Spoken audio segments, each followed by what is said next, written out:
কোনো কূপ থেকে বহুদিন পানি উত্তোলন করতে থাকলে সেই কূপের পানি একটা পর্যায়ে কমে যায়, নয়তো পানির স্তর একদম নিচে নেমে যায়। কিন্তু পৃথিবীতে এমন কূপ রয়েছে যেখান থেকে বহু বছর যাবৎ পানি উত্তোলন করার পরও পানির উচ্চতা রয়েছে আগের মতোই, কমেনি একটুও।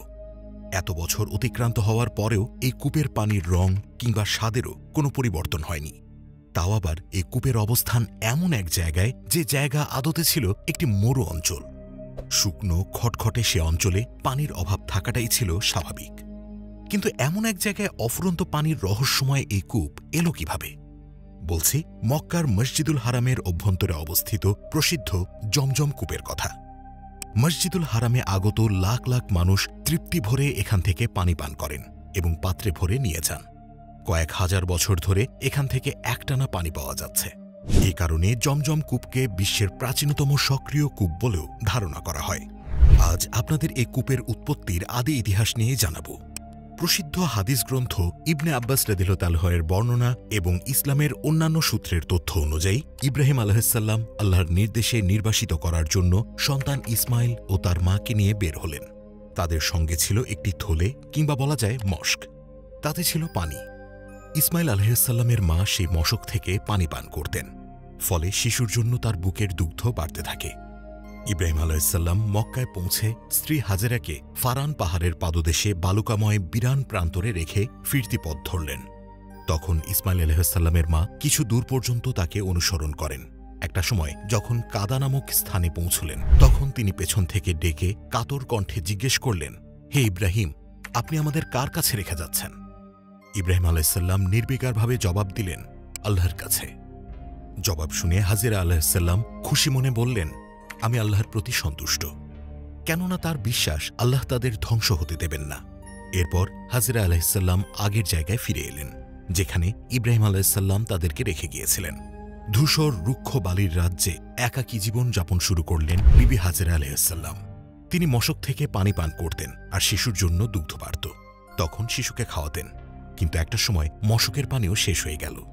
তখন ইসমাইল আলাইহিসসালামের মা ভাবলেন, যদি আশেপাশে খুঁজি তাহলে হয়তো কোনো মানুষের দেখা পাব। তিনি সাফা পাহাড়ে উঠলেন। সেখান থেকে আশেপাশে তাকালেন কাউকে পাওয়া যায় কিনা, কিন্তু কাউকেই দেখতে পেলেন না।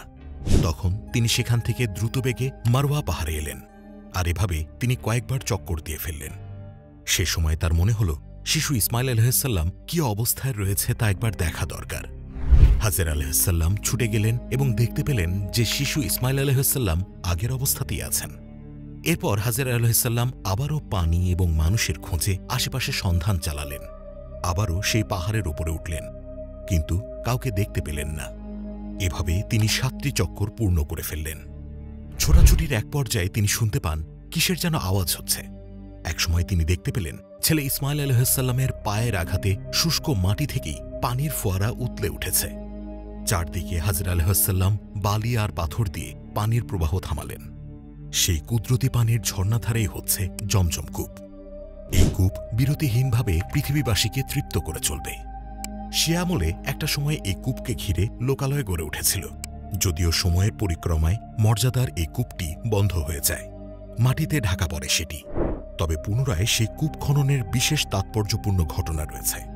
নবীজি সাল্লাল্লাহু আলাইহি ওয়াসাল্লামের জন্মের আগে তাঁর দাদা আব্দুল মুত্তালিব স্বপ্নযোগে আদিষ্ট হন যে তাকে জমজম কূপ খননের নির্দেশ দেয়া হচ্ছে, এবং স্বপ্নযোগে তার স্থানও নির্দিষ্ট করে দেয়া হচ্ছে। স্বপ্নের চিহ্নিত স্থান অনুযায়ী তিনি তার পুত্র হারেসকে সঙ্গে নিয়ে কূপ খনন কার্য শুরু করেন এবং বাস্তবেই জমজম কূপ আবিষ্কারে সক্ষম হন। জমজম কূপ বেশ কয়েকবার সংস্কার করা হয়। প্রথম থেকে এটি বালি ও পাথর দিয়ে ঘেরা অবস্থায় ছিল। পরবর্তীতে খলিফা আল মনসুরের সময় 771 খ্রিস্টাব্দ মোতাবেক 154-155 হিজরিতে এর ওপর গম্বুজ এবং মার্বেল টাইলস বসানো হয়। পরবর্তীতে খলিফা আল মাহাদি এটি আরও সংস্কার করেন।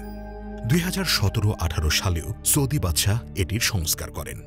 বর্তমানে কূপটি ভূগর্ভস্থ অবস্থায় রাখা হয়েছে এবং এখান থেকে পাম্পের সাহায্যে পানি উত্তোলন করা হয়, যা পবিত্র 2 মসজিদ মসজিদুল হারাম ও মসজিদে নববীতে সরবরাহ করা হয়। ভারী মোটরের সাহায্যে ঘণ্টায় ঘণ্টায় কয়েক হাজার লিটার করে পানি এখান থেকে উত্তোলন করা হয়। এরপরও তা থেকে একটু পানি কমে না। এটি আল্লাহর মহাকুদরত। জমজমের পানির উৎস 3টি বলে ধারণা করা হয়। কাবা ঘরের নিচ থেকে হাজরে আসওয়াদ হয়ে একটি পয়েন্ট, সাফা পাহাড়ের নিচ থেকে একটি পয়েন্ট, মারওয়া পাহাড়ের নিচ থেকে আরেকটি পয়েন্ট।